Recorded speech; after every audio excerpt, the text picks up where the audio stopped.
जय हिंद जी सब ने। आज आप जैसे हरियाणा की नहर पढ़ांगे कि हरियाणा में कौन कौन सी नहर है। हरियाणा में नहर, पिछली वीडियो में आपा ने हरियाणा में बांध पढ़े थे कि कौन कौन से बांध हैं। तो एक बांध अपना रह गया था जल्दी जल्दी में, मेरे ध्यान नहीं, शायद करा भी दिया हो तो ये फिलहाल मैंने लगा कि ना कराया। तो वो मसाणी बांध है रेवाड़ी में।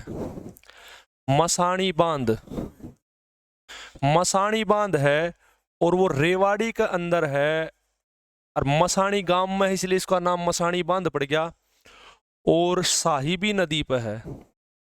दरअसल 1977 में साहिबी नदी में बाढ़ आ गई थी, तो 1989 में यो बांध बनाया गया था जिसका नाम है मसाणी बांध। तो बांध अपन पिछली वीडियो में पढ़े थे। फिलहाल आप आगे बढ़ाएंगे, आज की इस वीडियो में आप पढ़ाएंगे हरियाणा में नहर कौन कौन सी नहर हैं। ठीक है, तो पिछली वीडियो में आप थोड़ा सा जिक्र कराया था पश्चिमी यमुना नहर का। हरियाणा में सबसे इंपॉर्टेंट नहर है पश्चिमी यमुना नहर। कौन सी है? पश्चिमी यमुना नहर सबसे महत्वपूर्ण नहर है। और ये नहर कहाँ से निकाली गई है आपने मैप में देखा था, एक बार फिर देख लिया दोबारा मैप में आपा। चलो देखो मैप में, यमुनानगर है, यमुनानगर में आ जाएगा ताजेवाड़ा। ठीक है, अब हरियाणा में उत्तराखंड से होती हुई यमुना नदी आने लग रही है और हरियाणा में सबसे पहले एंट्री लेती है वो यमुनानगर में। और यमुनानगर में कौन सी जगह से एंट्री ले रही है? जिसका नाम है ताजेवाड़ा। ठीक है, तो ताजेवाड़ा पर ही हमने एक बांध बनाया जिसका नाम है ताजेवाड़ा बांध। ठीक है ना जी, ताजेवाड़ा बांध। तो ताजेवाड़ा पर ही अपन एक बांध बनाया जिसका नाम है ताजेवाला बांध। जो ताजेवाड़ा जो बांध है वो बनाया था जनाब आपा ने 1832-33 में। और 1832-33 में बनाने के बाद फिर आपा ने 1879 में, यानी इसी बांध से 1879 में एक नहर निकाली जिसका नाम है पश्चिमी यमुना नहर। के नाम है? पश्चिमी यमुना नहर। दरअसल यमुना नदी से निकली है इसलिए इसका नाम पड़ गया यमुना नहर। और पश्चिम में आई है, देखो पूर्व में तो इधर ये जो पूर्व है और इधर जो हरियाणा है वो इसका पश्चिम में पड़ा है, इसलिए इसका नाम पड़ गया पश्चिमी यमुना नहर। ठीक है ना, तो यमुना नगर के बाद ये आपकी अम्बाड़ा, क्योंकि इस साइड जा रही तो अम्बाड़ा जाओगी, पूर्व में जाओगी तो सबसे पहले अम्बाड़ा पूछेगी। अम्बाड़ा के बाद कुरुक्षेत्र, करनाल, पानीपत, सोनीपत और फिर उसके बाद ये पानी देती है रोहतक में। ये है पश्चिमी यमुना नहर। तो चलो ये भी इसकी आप डिटेल लिख लिया वहां। ठीक है, तो सबसे इंपॉर्टेंट जो नहर है वो है पश्चिमी यमुना नहर। तो पश्चिमी यमुना नहर कौन सी नदी से निकाली गई है? यमुना नदी से निकाली गई है। पहली बात, कौन सा बांध बनाया है? ताजेवाला बांध बनाया है जी। और ताजेवाला बांध से कब निकाली गई है? 1879 में निकाली गई है। याद हो जाएगा जी। कौन कौन सी जगह पर यह सिंचाई उपलब्ध करवाओ है आपा ने भी देखा है। यमुनानगर से होती हुई ये अम्बाड़ा जाती है, अम्बाड़ा के बाद या जो है कुरुक्षेत्र, पानीपत, सोनीपत फिर रोहतक में सिंचाई उपलब्ध करवाती है। तो यह थी अपनी पश्चिमी यमुना नहर। पश्चिमी यमुना नहर जो है उसकी कुल लंबाई, अगली बात है कि इसकी कुल लंबाई कितनी है। सबसे बड़ी नहर है, कुल लंबाई है इसकी 325 किलोमीटर। कुल लंबाई है 325 किलोमीटर, मेन लंबाई इसकी 325 किलोमीटर। लेकिन अगर ब्रांच मिला लोगे, सारी शाखा मिला लोगे तो इसकी लंबाई बनेगी, यानी शाखाओं सहित इसकी लंबाई, शाखाओं सहित लंबाई अगर पूछे, शाखाओं सहित लंबाई है 3226 किलोमीटर। ये लंबाई इसकी शाखाओं सहित। याद हो जाएगा जी, बहुत आसान सी बात है। ठीक है, या थी अपनी पश्चिमी यमुना नहर होगी। चलो ये आगे बढ़ाएंगे।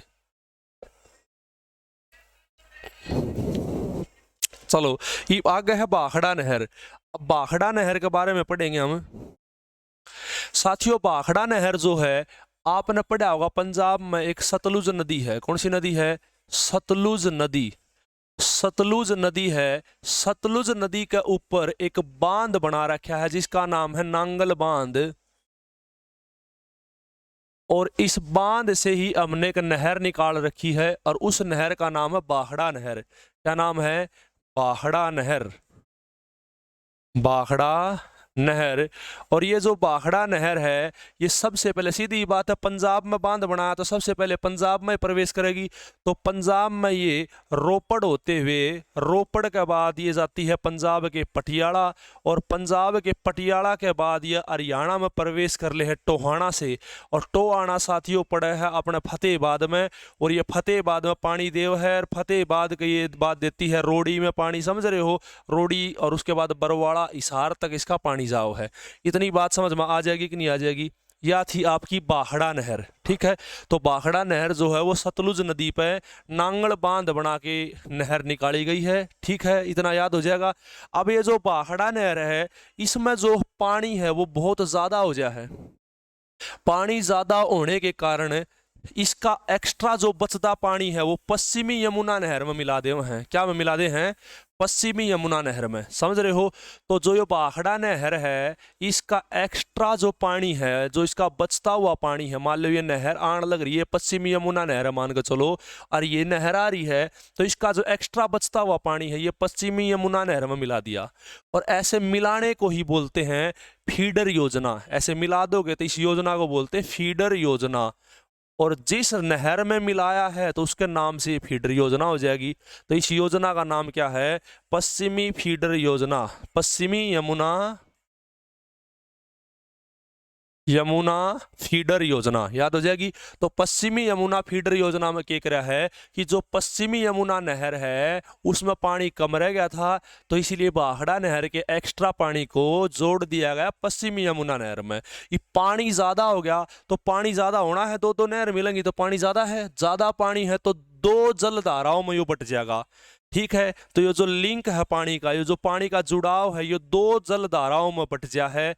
एक का नाम तो है नरवाणा लिंक, नरवाणा लिंक, और दूसरा जो लिंक है वो है बरवाड़ा लिंक, बरवाड़ा लिंक। याद हो जाएगा। ज्यादा जो पानी है वो नरवाणा वाला में है। पानी को मापने की यूनिट होती क्यूसिक, तो ज्यादा पानी है क्यूसिक में नापा करा पानी ने, क्यूसिक में। ठीक है, तो 2700 क्यूसेक पानी जो है वो नरवाणा लिंक में है, और 1700 जो क्यूसेक पानी है वो है बरवाड़ा लिंक में। ठीक है, तो यो जो था अपना भाखड़ा नहर के बारे में विवरण था, याद हो जाएगा। ठीक है जी, भाखड़ा नहर। अगली अपनी है भिवानी नहर। देखो जो भिवानी नहर है, ये भाखड़ा नहर जो है ना, भाखड़ा नहर के दो टुकड़े करे गए। भाखड़ा नहर में से दो नहर और निकाल दी, भाखड़ा नहर में से दो नहर और निकाली। एक का नाम तो धर दिया भिवानी नहर। तो ये भिवानी नहर नाम से ही स्पष्ट है, या देव पानी भिवानी ने, भिवानी नहर। ठीक है जी, भिवानी नहर पानी देती है भिवानी को। ठीक है, और या जो है या है 220 किलोमीटर लंबी, 220 किलोमीटर लंबी है। और प्लस में इसका नाम हरियाणा के एक राज्यपाल के नाम पर रखा गया है। सबसे लंबे कार्यकाल वाले हैं BN चक्रवर्ती नहर। BN यानी वीरेंद्र नारायण चक्रवर्ती उनका नाम है, शॉर्टकट में लिख दिया BN चक्रवर्ती। तो इसने BN चक्रवर्ती नहर भी कहा है, याद कर लोगे। तो BN चक्रवर्ती नहर 220 किलोमीटर लंबी है, और इसका ओरिजिनल नाम है भिवानी नहर। ठीक है, किसमें काटी है? भाखड़ा नहर में का, याद हो जाएगा। भाखड़ा नहर में का एक दूसरी अन्य नहर और निकाल रखी है जिसका नाम है जवाहर नहर। जवाहर नहर या फिर जवाहरलाल नेहरू की नहर। तो या जो जवाहरलाल नहर है या जवाहर नहर है, या नहर पानी देव है भाखड़ा नहर में के निकली है, या नहर पानी देती है महेंद्रगढ़ को। महेंद्रगढ़ को साल 1989 में जो सूखे के कारण खरीफ की फसल सूख गई थी, तो उस फसल को इसी नहर के पानी से बचाया गया था। तो दो नहर और होगी है, भ्याणी नहर और दूसरी है आपकी जवाहर नहर। भ्याणी नहर पानी देव है किसने? भ्याणी ने। ठीक है, भिवानी को पानी देती है, और महेंद्रगढ़ को पानी देती है आपकी जवाहर नहर। और ये दोनों के दोनों जो नहर है ये निकाली है कौन सी नहर तय? भाखड़ा नहर से। ठीक है, इतना याद हो गया है जी। चलो आगे बढ़ाएंगे। जवाहर नहर होगी अपनी। फिर है जुई नहर परियोजना। जो ये जुई नहर परियोजना है यह भिवानी के अंदर है परियोजना। ठीक है, लेकिन यह एक उत्थान परियोजना है, यानी एक लिफ्ट सिस्टम है। उत्थान परियोजना, लिफ्ट सिस्टम। दरअसल लिफ्ट सिस्टम के क्या होता है, देखो ईमान का चलो कोई नहर आ रही है, अब नहर आ रही है तो नहर ऊपर की तरफ चढ़ने लग रही है। ठीक है, तो अगर यहाँ ऊंचाई है मान लो समुद्र तल से 220 मीटर और यहाँ ऊंचाई है समुद्र तल से 320 मीटर, यानी 100 मीटर की ऊंचाई है, तो नहर ऊपर नहीं चढ़ पाएगी। तो यहाँ एक जैसे छोटा सा पौंड यानी जोहड़ यानी तालाब टाइप बना देंगे, तो इसमें से मोटर पानी उठा के अगली वाली नहर में डालेगी, यानी इसी को बोलते हैं लिफ्ट सिस्टम या फिर उत्थान परियोजना। ठीक है, तो ये उत्थान परियोजना है जोई नहर परियोजना, याद हो जाएगा जी। ठीक है, छोटी छोटी परियोजना है। फिर है लोहारू सिंचाई परियोजना, ये भी अपने आप में एक उत्थान परियोजना है। कैसी परियोजना है? उत्थान परियोजना है, यानी लिफ्ट इरिगेशन सिस्टम है, इसके अंदर लिफ्ट कैनाल सिस्टम है। ठीक है, और इसकी लंबाई भिवानी नहर से भी लंबी है, यानी 5 किलोमीटर लंबी है, 225 किलोमीटर। ठीक है, इसका एक दूसरा नाम है, जैसे भिवानी नहर का नाम है वीरेंद्र नारायण चक्रवर्ती नहर, वैसे ही लोहारू नहर का नाम है इंदिरा गांधी नहर। इंदिरा गांधी नहर, तो इंदिरा गांधी नहर किसे कहते हैं? इंदिरा गांधी नहर कहते हैं लोहारू सिंचाई परियोजना को। इतनी बात समझ में आ गई? कई बार कंफ्यूजन होता है कि इंदिरा गांधी नहर बड़ी है या फिर पश्चिमी यमुना नहर बड़ी है। तो देखो इंदिरा गांधी नहर की लंबाई कितनी है? 225 किलोमीटर, और जो पश्चिमी यमुना नहर है उसकी लंबाई है 325 किलोमीटर। तो देख लो 100 किलोमीटर लंबी है पश्चिमी यमुना नहर। ठीक है, याद हो जाएगा यहाँ तक। चलो अब आगे है नांगल उत्थान सिंचाई परियोजना। नांगल उत्थान सिंचाई परियोजना है, उत्थान सिंचाई परियोजना आपका समझ में आ रहा होगा क्या होता है। ये अंबाड़ा के लिए सिंचाई परियोजना है। कहाँ के लिए है? अंबाड़ा के लिए। तो ये परियोजना जो है वो अंबाड़ा के लिए है, और इसकी लंबाई अगर पूछी जा तो ये 80 किलोमीटर लंबी है। कितनी लंबी है? 80 किलोमीटर, यानी 80 किलोमीटर इसकी लंबाई है। ठीक है, आगे है आपका अथिनी कुंड बैराज परियोजना। आप सबको पता है कि मैंने आपकी बताई थी कि ताजे वाला बांध बना है यमुना नदी पे, यमुनानगर में है, यो एंट्री करते ही बना दिया ताजे वाला बांध। तो ताजे वाला बांध बनाया था साथियों 1832-33 में। तो ये बहुत ज़्यादा पुराना हो गया था बांध, 100 साल से भी ज़्यादा पुराना हो गया था। तो इसकी जगह एक नया बांध बनाया जिसका नाम है हथीनी कुंड बैराज। ये बनाया था 1999 में। तो ये ताजे वाला की जगह ही बनाया गया था, याद हो जाएगा जी, हथीनी कुंड बैराज परियोजना। और आज इसने मछुआरों के स्वर्ग के नाम से हम लोग जानते हैं। तो प्रश्न आएगा पेपर में कि मछुआरों का स्वर्ग किसे कहते हैं, तो आप सिंपल सा जवाब दोगे हथीनी कुंड बैराज परियोजना को। ठीक है, चलो अगला है आपका रेवाड़ी उत्थान परियोजना। कहाँ पानी उपलब्ध करवाओगी? सिंपल सा प्रोजेक्ट है, रेवाड़ी उत्थान परियोजना पानी उपलब्ध करवाती है। कहाँ भला?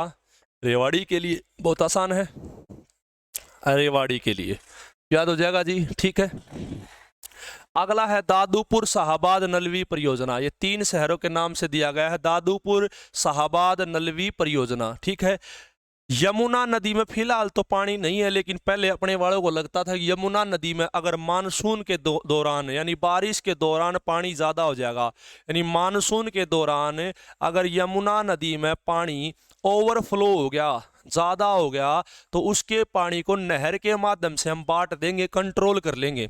तो इसीलिए ये परियोजना शुरू करी थी, दादूपुर शाहबाद नलवी परियोजना। ठीक है, और इन्होंने सोचा था कि यह जो परियोजना है इसके बाद हम पानी दे देंगे सबसे पहले तो यमुनानगर में दे देंगे, क्योंकि दादूपुर यमुनानगर में है, यमुनानगर में दे देंगे। फिर हम उसके साथ साथ यमुनानगर के बाद अंबाड़ा में पानी दे देंगे, और नलवी और जो आपका शाहबाद है ये कुरुक्षेत्र के कारण इसमें कुरुक्षेत्र में पानी दे देंगे। तो ये परियोजना 3 जिलों के अंदर पानी देती, यमुनानगर, अंबाड़ा और कुरुक्षेत्र। लेकिन मानसून के कारण यमुना नदी में बाढ़ आती ही नहीं है, और यमुना नदी में बाढ़ नहीं आती है तो ये परियोजना बंद है, यानी ये परियोजना बंद पड़ी है, बस कुछ नहीं करना। हो गया याद? चलो अगले पढ़ेंगे SYL से पहले हम एक और पढ़ेंगे, कहीं मेरे ध्यान तो उतर जा, कौन सी रहेगी? गुड़गांव नहर, गुड़गांव नहर रहेगी, गुड़गांव नहर। चलो गुड़गांव नहर और पढ़ लिया। देखो गुड़गांव नहर दिल्ली के समीप एक स्थान है, एक जगह है जिसका नाम है ओखला। ओखला नामक जगह है, ओखला। ठीक है, ओखला नामक जगह है, तो ओखला नाम से ही बांध बना दिया यमुना नदी पे। यमुना नदी पे ओखला इस जगह के कारण ही बांध बनाया जिसका नाम धर दिया ओखला बांध। कौन सा बांध है? ओखला बांध। और ओखला बांध बनाकर हमने एक नहर निकाल ली और उस नहर का नाम रख दिया फिर गुड़गांव नहर। क्या नाम रख दिया? गुड़गांव नहर। तो सिंपल सी बात है, नाम से ही स्पष्ट है, गुड़गांव नहर पानी कहाँ कहाँ देगी। तो याद कर लियो, गुड़गांव नहर, गुड़गांव में तो पानी देगी, यानी गुरुग्राम में पानी देगी, पहली बात तो ठीक है। फिर उसके बाद याद करना, गुड़गांव नहर गुड़गांव को फल देगी। क्या देगी? फल। अभी नहर जो है, नहर से पानी मिलेगा, पानी से फल बनेगा, फल है ना, फल लगेंगे। तो गुड़गांव नहर गुड़गांव को फल देगी। फै से फरीदाबाद, क्या बन गया? फै से फरीदाबाद। और ले से बनेगा पलवल। कई बार पढ़ लिया अपन, फल का मतलब है फरीदाबाद पलवल।